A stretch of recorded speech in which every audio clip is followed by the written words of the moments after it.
got some motherfucking design on right now. Bring it down, bring it down, bring it down. I got 3 whole thoughts to walk. Baiklah, pada video kali ini saya akan menjelaskan 3 landform yang sudah kita amati pada praktikum sebelumnya. Yang pertama ada landform Kars, yang kedua ada landform erosional, dan yang ketiga ada landform pasang surut. Landform yang pertama yaitu landform Kars. Kars adalah kawasan batu mineral yang didominasi oleh batu gamping. Penamaan Kars berasal dari kawasan batu gamping di wilayah pesisir pantai. Ciri-ciri utama dari Kars yaitu lahan yang kurang subur untuk pertanian, rentan terjadi erosi dan tanah longsor, dan rentan dengan pori-pori aerasi yang rendah. Selain itu, Kars memiliki gaya permeabilitas yang lamban dan didominasi oleh pori-pori mikro.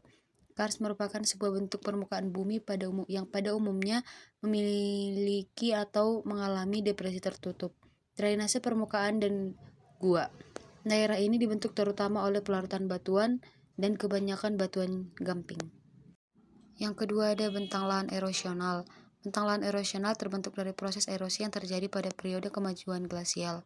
Proses erosi ini biasanya merupakan gabungan antara abrasi dan percikan air hujan. Ada berbagai jenis bentang lahan erosi yang ditemukan di lanskap glasial peninggalan.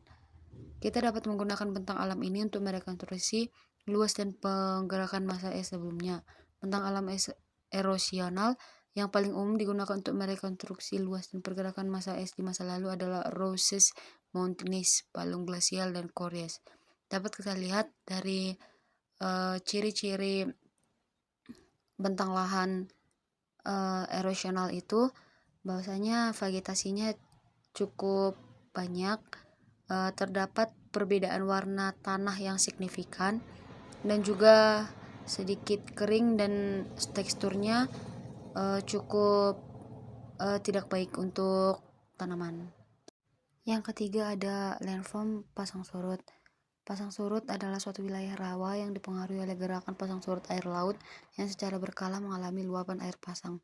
Jika lahan rawa pasang surut dapat dikatakan sebagai lahan yang memperoleh pengaruh pasang surut air laut atau sungai-sungai sekitarnya. Bila musim penghujan, lahan-lahan ini tergenang air sampai 1 meter di atas permukaan tanah. Tetapi bila musim kering, bahkan permukaan air yang menjadi lebih besar 50 cm di bawah permukaan tanah. Lahan pasang surut merupakan suatu lahan yang terletak pada zona wilayah sekitar pantai yang ditandai dengan adanya pengaruh langsung limpasan air dari pasang surut air laut ataupun hanya berpengaruh pada muka air tanah. Sebagian besar jenis tanah pada lahan rawa pasang surut terdiri dari tanah gambut dan tanah sulfat masam.